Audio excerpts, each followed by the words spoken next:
आभा जी ने हाफते कांपते हुए तुरंत फोन उठाया और आंखों के अविरल आंसुओं को रोकते हुए उन्होंने किसी को फोन लगाया। जिसे वो फोन लगा रही थी वह रिंग जा रही थी, मगर सामने से कोई उठा नहीं रहा था। कई बार कोशिश करने के बावजूद भी कोई नहीं उठा रहा था। आखिरकार थक हार कर वे कुर्सी पर बैठ गई। आभा जी ने जिसे फोन लगाया था वो उनका बेटा रघु था, जो कि मुंबई जैसे महानगर में रहता था।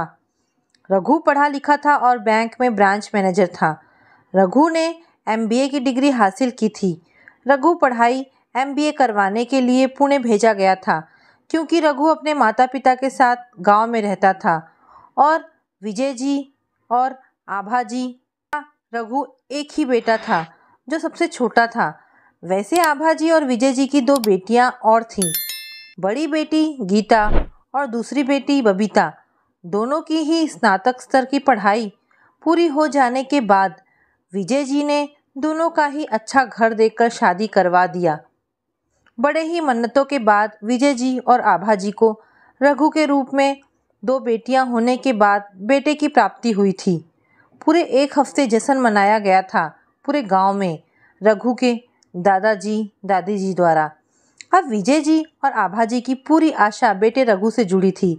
अब उनका एकमात्र सपना था कि उनका बेटा रघु अच्छा पढ़ लिख कर बड़ा अफसर बन जाए, जैसा हर माता पिता का सपना होता है अपने बेटे के प्रति। ऐसा नहीं है कि विजय जी और आभा जी अपनी बेटियों गीता बबीता को आगे पढ़ाना नहीं चाहते थे, मगर ऐसे रूढ़िवादी परिवार से जुड़े रहने के कारण उनकी अपनी बेटियों के लिए एक ना चली, क्योंकि उनके पूरे खानदान में बेटियां तो 12वीं के बाद ही शादी करके विदा कर दी जाती। फिर भी विजय जी ने गीता बबीता को स्नातक स्तर तक पढ़ाई पूरी करवा दी। दोनों ही बेटियों में से छोटी बेटी बबीता पढ़ने लिखने में ज़्यादा होशियार थी। बबीता की इसी पढ़ाई की लगन को देखकर उसके पति जिगर ने उसे आगे पढ़ने की इजाज़त दी और अपने पति का साथ पाकर ही बबीता ने गांव के पास के ही बीएड कॉलेज में मास्टर ऑफ आर्ट्स पास किया और बाद में बीएड की डिग्री ली और बबीता अपने गांव के स्कूल में शिक्षिका बन गई।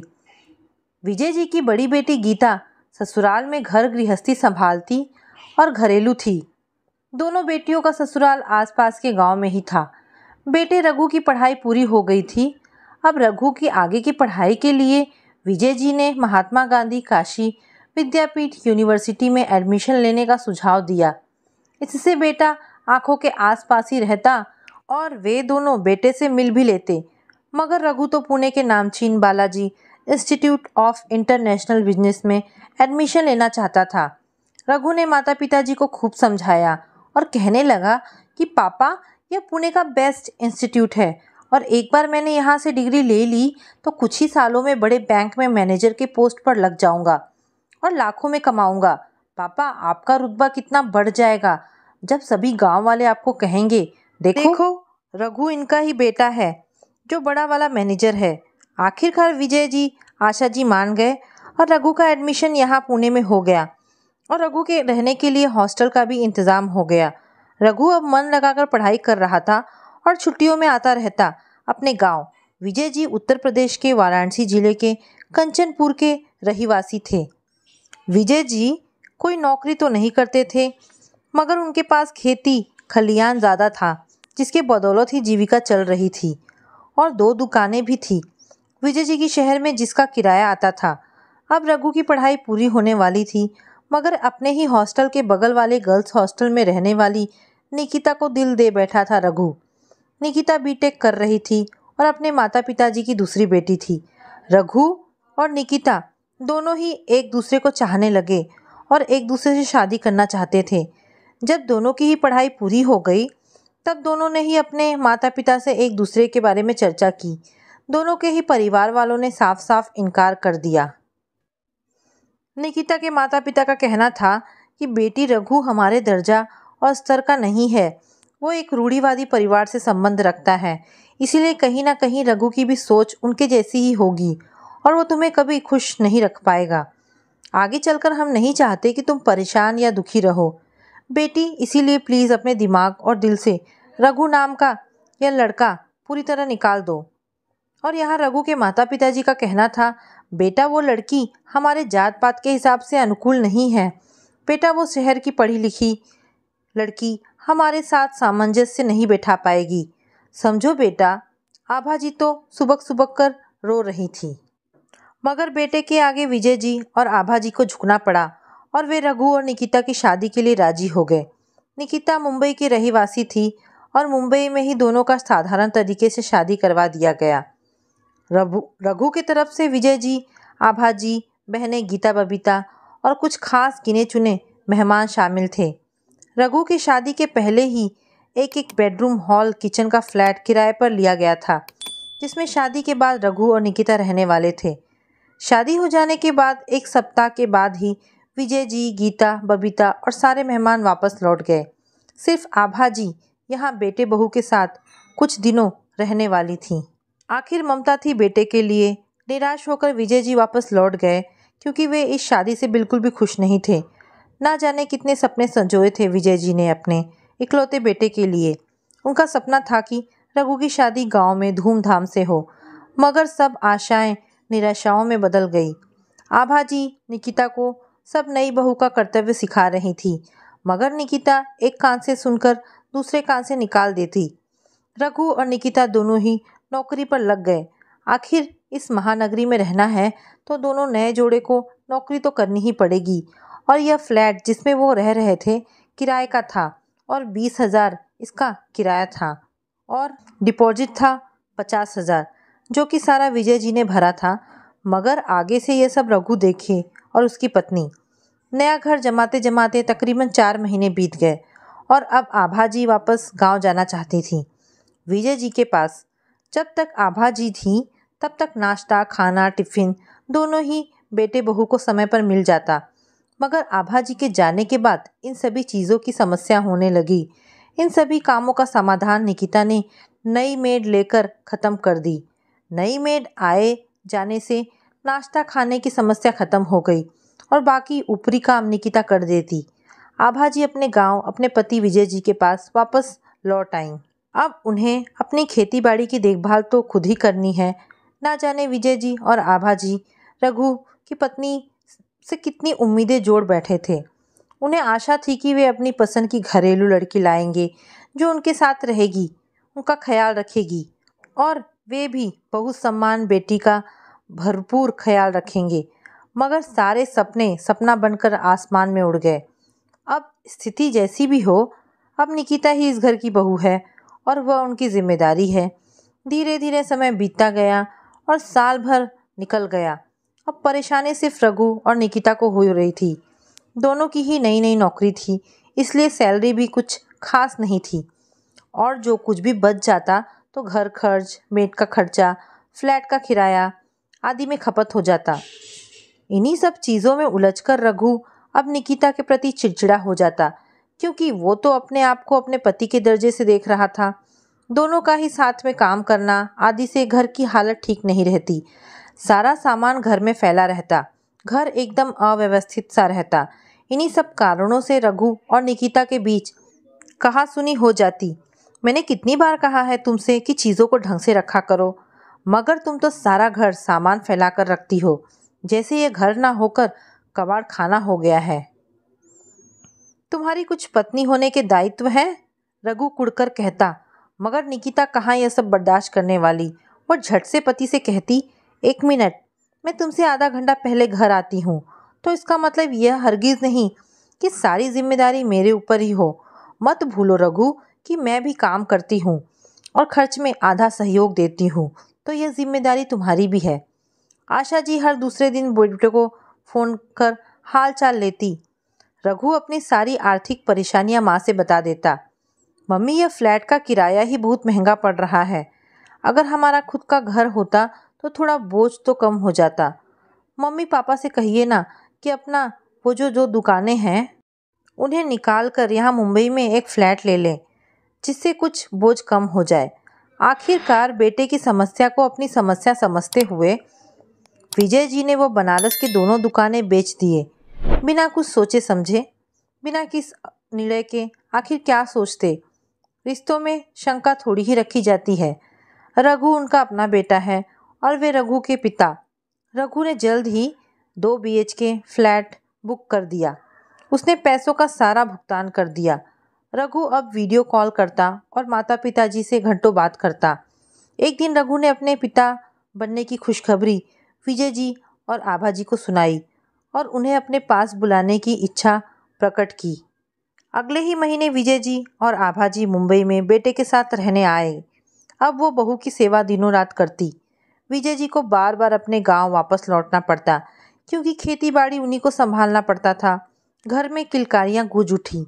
निकिता ने एक प्यारे से बेटे को जन्म दिया। बहुत खुश थे सभी लोग।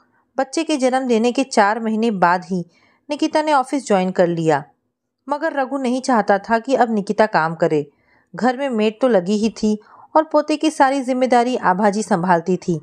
निकिता को काम करते करते 2 महीने हो गए और इसी बीच रघु ने नई नौकरी को ज्वाइन कर ली, जिससे उसे अच्छा सालाना पैकेज मिलने लगा। अब छोटे बच्चे को लेकर दोनों के बीच नोक-झोंक रहने लगी। दोनों ही एक दूसरे को चिल्लाते। यह सब आभा जी देख रही थी। तभी कमरे से निकलते वक्त निकिता ने सास को सामने खड़ा पाया। निकिता गला फाड़कर चिल्लाने लगी, शर्म नहीं आती हमारी बात सुनते हुए? जब से आप आई हैं तभी से रघु बदल सा गया है। जरूर आप ही रघु का कान भरती होंगी। बहू, कैसे लहजे में मुझसे बात कर रही हो? यह तुम्हें शोभा देता है इतना चिल्ला चिल्ला कर बात करना? हमारे यहाँ पत्नी पति का नाम नहीं लेती। आभा जी ने बहू को समझाने की कोशिश की, मगर वो कहने लगी, देखिए, आप मुझे ज्ञान मत दीजिए। आपको क्या लगता है कि आपके यहाँ रहने से मुझे कोई फ़ायदा है? नहीं, मुझे उल्टा नुकसान है। आप चाहें तो जा सकती हैं। मैं इतना अच्छा तो कमा लेती हूँ कि एक और मेड रख सकूँ। रहना है तो शांति से रहिए, वरना keep your mouth shut. Raghu यह तमाशा देखता रहा। बजाय एक शब्द मुंह से निकाले वो गाड़ी का चाबी लेकर बाहर चला गया। आज पहली बार उनकी स्थिति काटो तो खून नहीं जैसी हो गई। उस घटना के बाद वो वापस गांव आ गई और उसके बाद वो कभी नहीं गई। एक सुबह की बात थी। आभा जी पति विजय जी को चाय दे रही थी। चाय उन्होंने तिपाई पर रखी थी। विजय जी आराम कुर्सी पर बैठे बैठे अखबार पढ़ रहे थे। अचानक ही वे बेहोश हो गए। घबराई आभा जी ने जैसे तैसे खुद को संभाल कर पानी की बूंदें 2-3 छींटे विजय जी के चेहरे पर दे मारी। जो विजय जी होश संभालते हुए होश में आए तो उन्हें भी नहीं पता था कि वे पल भर पहले बेहोश और ठंडे पड़े थे। अब ऐसे ही विजय जी हमेशा बीमार पड़ने लगे थे और वजन भी उनका घटता जा रहा था, जैसे अंदर ही अंदर उन्हें कुछ खाए जा रहा था। एक दिन वे फिर खड़े खड़े गिर पड़े। उनके सिर में बहुत दर्द हो रहा था। डॉक्टर के पास जाने के बाद डॉक्टर ने कुछ जांच किए और अब रिजल्ट आया तो उसमें गंभीर बीमारी का पता चला। डॉक्टर ने जल्द से जल्द ऑपरेशन करने की सलाह दी, मगर विजय जी और आभा जी ने टाल दिया, यह कहकर कि उनका बेटा ही अब आगे देखेगा। आभा जी ने रघु को सारी परेशानी बताई। हेलो बेटा रघु, तुम कैसे हो? बेटा, कुछ तुमने पता लगाया अच्छे डॉक्टर का? मुझे अब तुम्हारे पिताजी की हालत देखी नहीं जा रही है। जब से डॉक्टर संतोष ने कहा है कि तुम्हारे पिताजी का अच्छा इलाज मुंबई में हो सकता है, तो हमारे अंदर एक आस पैदा हो गई। आखिर तुम्हारा घर भी तो मुंबई में ही है और तुम्हारे आसपास कितने बड़े बड़े हॉस्पिटल हैं। गीता भी कह रही थी कि भैया जिस एरिया में रहते हैं वहाँ तो बहुत अच्छे अच्छे हॉस्पिटल हैं। रघु ने कहा, हाँ मम्मी, मैं पता लगा रहा हूँ। एक तो यह ऑफिस के काम का इतना बोझ मेरे ऊपर आ गया है कि चाहकर भी मैं छुट्टियाँ नहीं ले पा रहा हूँ। मम्मी अब रखता हूँ, अब आपको मैं खुद फ़ोन करूँगा। मगर दिनों बाद भी रघु ने कभी फ़ोन नहीं किया और अगर आभा जी और बहनें फ़ोन करती तो कोई जवाब ही नहीं देता। मम्मी छोड़ो भाई को, अब हम पिताजी की ज़िंदगी के साथ खिलवाड़ नहीं कर सकते। शायद रघु हम सबको भूल चुका है अपनी ज़िंदगी से। उसे जो कुछ चाहिए था वो उसे मिल गया। अब झूठी आस रखने का कोई फ़ायदा नहीं है। गीता बबीता दोनों ही माँ को समझा रही थी। उधर आभा जी की आंखों से आंसू छलक आए। कहीं ना कहीं बेटियां सही तो कह रही थी। आज अपने खुद के बेटे रघु से आहत हो चुकी थी वे। इलाज तो वैसे भी खेत बेचकर ही होने वाला था, मगर रघु से हमने सिर्फ साथ की उम्मीद की थी। जब खेत बेचकर ऑपरेशन करने की बात दोनों दामादों को पता चली तब वे दोनों सास आभा जी से साफ साफ मना कर दिया, मम्मी आपको हमारा ख्याल तक ना आया कि हम दोनों भी तो आपके बेटे ही हैं, आप एक बार हमसे पूछ तो लेती। दोनों बेटी और दामाद ने मिलकर अपने पिता विजय जी का इलाज करवाया। अपनों का प्यार पाकर विजय जी जल्द ही ठीक हो गए। मगर इन दिनों में बेटे बहू ने कभी आने की तो छोड़ो, फ़ोन तक नहीं किया। जिस बेटे को बेटियों से पहले ओहदा दिया, जिस बेटे की पढ़ाई के लिए कर्ज लिया, जिस बेटे के आशियाने के लिए अपना दुकान बेचा, वो ही मुंह फेर लिया। ऐसे कपूत से अच्छा होता कि हमारा कोई बेटा ही नहीं होता। विजय जी ने एक फैसला लिया, अब आगे से बेटे रघु का पिता की संपत्ति में कोई हक नहीं रहेगा। वे रघु को अपनी ज़िंदगी से, अपनी प्रॉपर्टी से, हर जगह से बेदखल करते हैं। उनका खेत खलियान और पैतृक घर सभी पर दोनों बेटियों का हक रहेगा। उनके और आभा जी के बाद विजय जी ने सब कुछ करवाया कानूनी तौर पर, ताकि आगे चलकर रघु और उसकी पत्नी अपने हक के लिए लड़ने ना आ जाए। इन सब से उबरकर विजय जी और आभा जी अब खुशी खुशी ज़िंदगी काट रहे थे। बेटियां भी साथ हैं तो डरने की क्या बात है। दोस्तों, विजय जी का बेटे को बेदखल करना सही था या गलत? क्या उन्हें एक और मौका देना चाहिए था रघु को? तो दोस्तों, ये कहानी यहाँ पर समाप्त होती है। आपको ये कहानी कैसी लगी मुझे कमेंट करके अवश्य बताएं। धन्यवाद दोस्तों।